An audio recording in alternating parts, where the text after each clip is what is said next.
So hi guys, நான் உங்கள்கிட்ட இருந்த பாணி.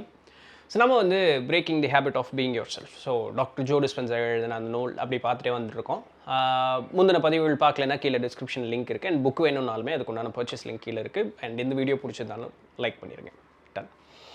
ஸோ இன்றைக்கி என்ன பார்க்க போகிறோன்னா, முந்தைய பதிவில் நம்ம ஃப்ரண்டல் லோப் ஏன் வந்து அந்த சொல்லற சும்மா இரு அப்படின்னு சொல்லக்கூடிய தன்னிலை மறத்தல்ங்கிற அந்த ஒரு நிலை எந்த அளவுக்கு முக்கியமானது, நம்மளுடைய உடல் நிலையும் சுற்றுச்சூழலும் எப்படி வந்து மாறும் அப்படிங்கிறது எல்லாத்தையுமே நம்ம முந்தின பதிவில் ரொம்ப தெளிவாக பார்த்துருந்தோம்.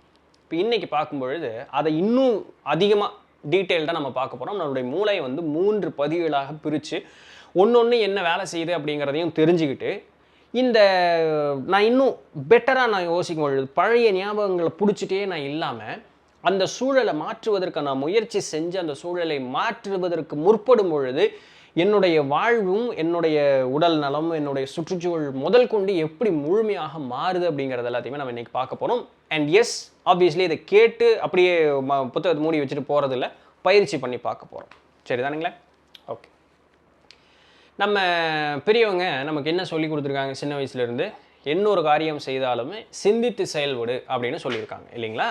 ஸோ இந்த முதல்ல இந்த சிந்தனை அப்படிங்கன்னு சொல்லக்கூடிய இந்த மனத்தில் எழக்கூடிய அந்த எண்ணங்கள், இதற்கு தான் முதல் பலம். ஏன்னா எந்த ஒரு எண்ணமும் மனதில் எழாமல் ஒரு செயல் அப்படிங்கிறது நடக்கிறதில்ல. ஏன்னா உடல்ங்கிறது கருவி, ஆட்டு வைக்கக்கூடியது மனம் அப்படின்னு சொல்லக்கூடியது. இது ஆன்மீகத்துக்குள்ளே போகலை, இதோடு நம்ம நிறுத்திக்குவோம். மனம் அப்படிங்கிறது வந்து ஆட்டு வைப்பவனும், உடல் அப்படிங்கிறது கருவியும். சரிங்களா? இந்த மனம் அப்படிங்கிறது எண்ணத்திற்கு இடம் கொடுக்கும். அந்த எண்ணம் வந்து அதுக்கப்புறம் ஞாபகங்களாக மாறும். ஞாபகங்கள் உணர்வுகளோடு கூடும். உணர்வுகள் வந்து தான் இப்படி தான் அப்படின்னு சொல்லக்கூடிய அந்த ஒரு நினைப்பை உண்டு பண்ணிடும். இதுக்கு பேர் கண்மம்னு பேர். சரி, இருக்கட்டும். இப்போது இந்த மாதிரி அப்போ எதாக இருந்தாலுமே முதல்ல எண்ணம் அப்படிங்கிறது தோன்றும், பின் தான் செயல்படும். அதனால தான் பெரியவங்க என்ன சொன்னாங்க, சிந்தித்து செயல்படு. அவசரமாக இந்த ஆட்டுக்கடாமல் இப்போ ஒன்று ஆடு போச்சுன்னா பின்னாடியே தெரியாது. அது பின்னாடியே முதல் நீ நில்லு, சிந்தி, ஏன் நடந்தது, எதனால் நடந்தது, இன்னும் என்ன காரணத்தினால இப்படி நடந்தது, இப்படி பண்ணுனா என்ன ஆகும், இது எல்லாத்தையுமே சிந்திச்சுப்பார் அப்படிங்கிறது பெரியவங்க சொன்னது, சிந்தித்து செயல்படு அப்படின்னு சொல்லி. இப்போது இந்த பழைய ஒரு விஷயத்தை வந்து என்னால் மாற்றிக்க முடியலைங்களே, ரொம்ப துன்பமாக இருக்குங்களே, இல்லைங்க இனி எல்லாம் நம்மளால் மாற்ற முடியாதுங்க, நமக்கு வயசாகி போச்சுங்க அப்படிங்கிறது நிறைய பேர் சொல்லக்கூடிய ஒரு வழக்கம் உண்டு. ஆனால் இது தவறு. மூளையில் வந்து ஒரு தன்மை உண்டு, அதற்கு பேர் இங்கிலீஷில் என்னென்னா நியோபிளாஸ்டிசிட்டி அப்படின்னு சொல்கிறாங்க. நியூரோபிளாஸ்டிசிட்டி அப்படிங்கிற ஒரு வார்த்தையை சொல்கிறாங்க. நியூரோபிளாஸ்டிசிட்டி அப்படிங்கிற ஒரு வார்த்தையை சொல்கிறாங்க. அப்படின்னா என்னென்னா, மூளைக்கு ஒரு தன்மை உண்டாங்க. உங்களுக்கு என்ன வயசானாலும் சரி, இதுக்கு வயது வரம்பெல்லாம் கிடையாது. எந்த நேரத்தில் ஆனாலும் சரி, பழசை வந்து அப்படியே ஒதுக்கி ஒரு இடத்துல வச்சுட்டு புதுசை நம்ம வந்து நம்மளால் உண்டு பண்ணிக்க முடியும். பழசை வேண்டான்னு சொல்லி புதுசாக ஒன்று நம்மளால் படிச்சுக்க முடியும். பழைய நிலையிலிருந்து புது நிலைக்கு நம்மளே மாற்றிக்க முடியும். இதுக்கு வந்து அறிவியலாளர்கள் ப்ரூனிங் அண்ட் ஸ்ப்ரவுட்டிங் அப்படின்னு சொல்கிறாங்க. வேற ஒன்றும் இல்லை, அன்லேர்ன் அண்ட் லேர்ன் அப்படின்னு ரொம்ப கொலைகளாக சொல்லணும்னா அன்லேர்னிங் அண்ட் லேர்னிங் அப்படின்னு சொல்லக்கூடியது. பழசை வந்து மறத்தலும் புதியதை கற்றுக்கொள்ளுதலும் அப்படின்னு சொல்லிட்டு. இப்போது இதுக்கு இதுதான் நியூரோ பிளாஸ்டிசிட்டி. எதோ ஒன்று என்னால் மாற்றிக்க முடியாதுங்க அப்படின்னு சொன்னால் அது வந்து வெறும் அவன் சாக்கு சொல்கிறான், அவனுக்கு மாறுறதுக்கு விருப்பம் இல்லைங்கிறது அங்கே உண்மை. மாற்றிக்க முடியாதுன்னு கிடையாது. ஏன்னா மூளை அதுக்கு வந்து நமக்கு வந்து இந்த இறையினுடைய படைப்பு நமக்கு அதற்கு வாய்ப்பு கொடுத்துருக்கு. முயற்சி செஞ்சால் தாராளமாக மாற்றிக்க முடியும். மாற்ற முடியாதுங்கிறது கிடையாது. இதை மனசில் வச்சுக்கங்க. இப்போது நம்மளுடைய மூளையில் வந்து 3 பகுதிகள் உண்டுங்க. முதல்ல இந்த அக்ரூட் பருப்பு மாதிரி, இந்த வால்நட்டுன்னு சொல்கிறோம், அது மாதிரி இந்த முன்பகுதிக்கு பார்த்திங்கன்னா அதுக்கு பேர் நியோ கார்டெக்ஸ் அப்படின்னு சொல்லக்கூடியது. அதற்கு கீழ்ப்பகுதியில் பார்த்திங்கன்னா நம்மளுடைய மிட் பிரெயின் இல்லாட்டி லிம்பிக் பிரெயின்னு சொல்லுவாங்க. அது வந்து மையப்பகுதியில் இருக்குது. பின்பகுதியில் இருக்கக்கூடியதற்கு பேர் செரிபெல்லம் அப்படின்னு சொல்லுவாங்க. இந்த முன் 2 சொன்னது பெருமூளை, 3ஆவதாக சொன்ன செரிபெல்லம்ங்கிறது சிறுமூளை. சரிங்களா? இது நம்மளுடைய மனசில் நான் இதையும் வச்சுக்கலாம். இப்போ ஒன்றா பார்த்துட்டே வரும். முதல்ல பார்த்த இந்த நியோ கார்டெக்ஸ் அப்படின்னு சொல்லக்கூடியது பார்த்திங்கன்னா, இது வந்து ஒரு நம்மளுடைய நிறைய செயல்பாடுகள் என்னென்ன அப்படிங்கிறத சொல்கிறாங்க பாருங்கள். புதுசாக ஒன்று படிச்சுக்கிறது, ஏதோ ஒன்றையும் ஞாபகம் வச்சுக்கிறது, ஏதோ ஒன்றுக்கும் ஒரு சில காரணங்கள் சொல்கிறோம் இல்லையா, ரீசன்ஸ் சொல்கிறோம் இல்லையா, அது ஏதோ ஒன்றையும் அலசி ஆராய்ந்து பார்க்கக்கூடிய ஒரு குணம், எதோ ஒன்றையும் வந்து ஒரு தீர்க்க ஆலோசித்து செய்யக்கூடிய ஒரு செயல், அந்த ஆலோசனை அப்படின்னு சொல்லக்கூடிய அந்த பிளான் பண்ணுறோம் இல்லையா, அதற்குண்டான அந்த ஒரு குணம், புதிதாக ஒன்றை உண்டு பண்ணக்கூடிய அந்த ஒரு கற்பனை வளம், இதற்கப்புறம் என்ன நடக்கும் அப்படின்னு சொல்லக்கூடிய அந்த ஸ்பெகுலேஷன். ஸோ அதை வந்து அந்த ஒரு திறன் கொடுக்கக்கூடியது, ஏதோ ஒரு புது கண்டுபிடிப்புகள் கொடுக்கக்கூடியது, சரியாக பேச்சு திறன் வளர்த்தி கொள்வது, இது அத்தனைக்குங்க நியோ கார்டெக்ஸ் அப்படின்னு சொல்லக்கூடிய அந்த இடம் தான் வந்து மூலமாக இருந்து செயல்பட்டுக்கிட்டு இருக்கு. ப்ராக்டிக்கலாக பார்த்தா ஒரு மனுஷனுடைய அன்றாட செயலில் எல்லாமே இதுக்குள்ளே வந்துருச்சு. நியோ கார்டெக்ஸ் அப்படின்னு சொல்லக்கூடியது. ஒரு புது விஷயம் ஒன்று கற்றுக்குறீங்கன்னா அது நியோ கார்டெக்ஸ் தான் ஃபஸ்ட்டு உள்ளே வாங்கும்.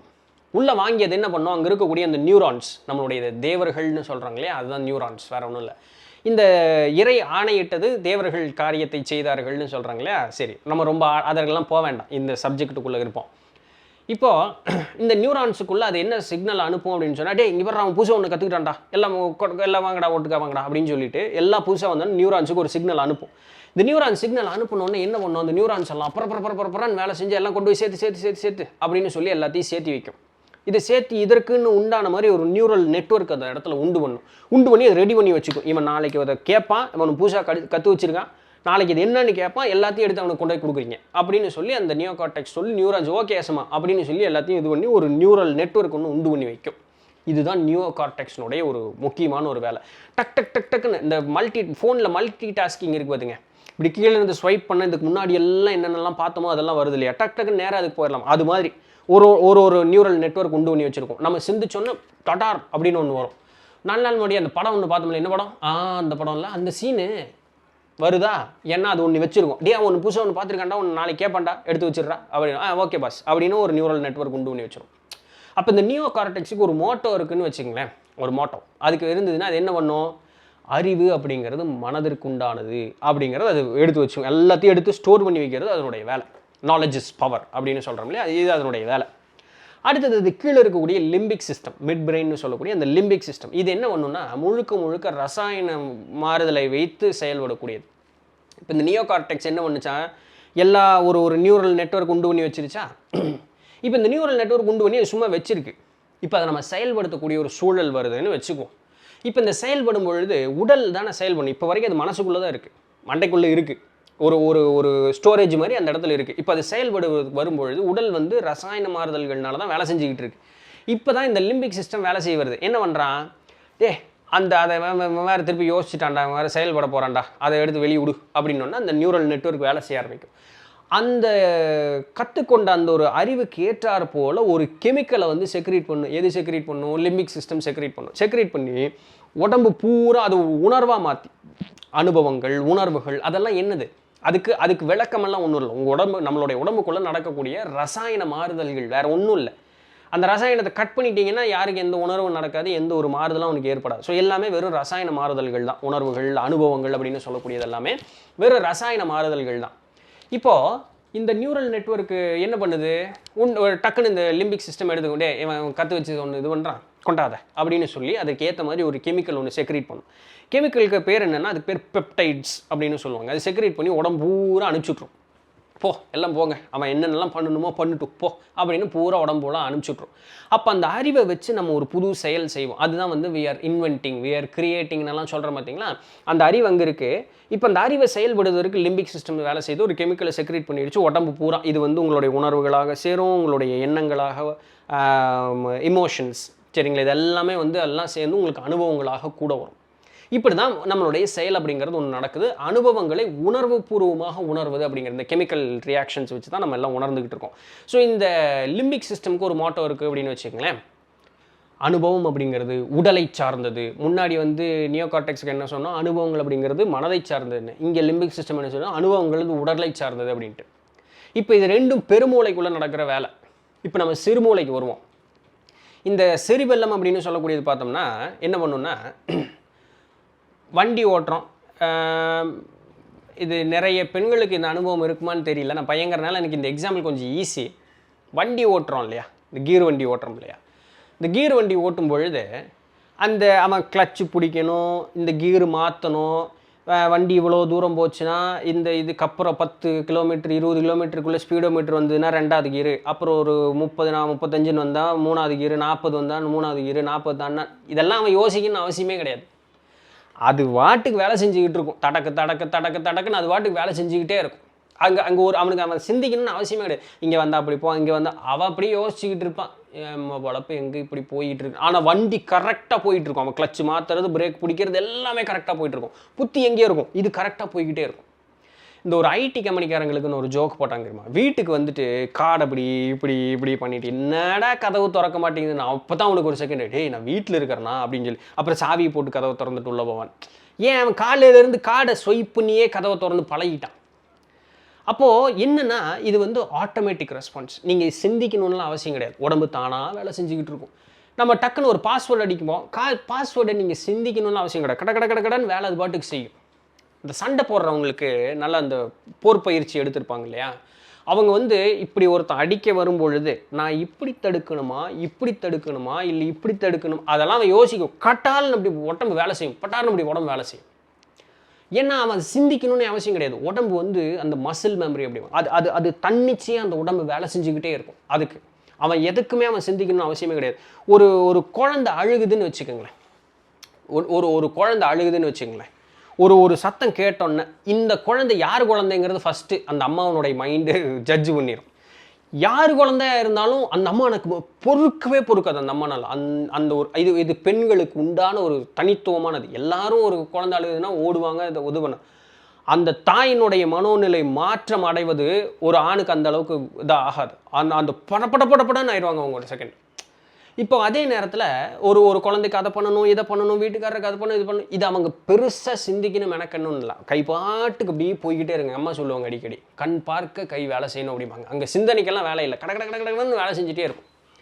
மல்டி டாஸ்கிங், பொண்ணுங்க வந்து மல்டி டாஸ்கிங்கில் அட்டகாசமான ஒரு ஆளுங்க. இப்போது இந்த செரிபெல்லம் அப்படிங்கிறது பார்த்தீங்கன்னா நம்மளுடைய ஒரு மைக்ரோ ப்ராசஸர் மாதிரிங்க. உடம்புக்குள்ளே இருக்கக்கூடிய ஏகப்பட்ட அணுக்கள் கிட்டத்தட்ட அது கணக்கெல்லாம் சொல்ல முடியாது. அணுக்கள் எவ்வளோ நான் கணக்கு சொல்ல முடியும். 2 லட்சத்துலேருந்து பல லட்சங்கள்னு வச்சுக்கோங்களேன். குறவே 2 லட்சம், அதுலேருந்து பல லட்சங்கள் வரைக்கும் இருக்கக்கூடிய எல்லா அணுக்களுடைய இதை தொடர்பு விட்டுருக்கும்.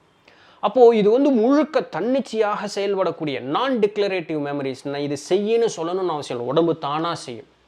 இந்த மாதிரி ஒரு சூழலில் இந்த செரிபெல்லம் அப்படிங்கிறது வேலை செஞ்சுக்கிட்டு இருக்கும். இப்போ இது 3 அன்னம்.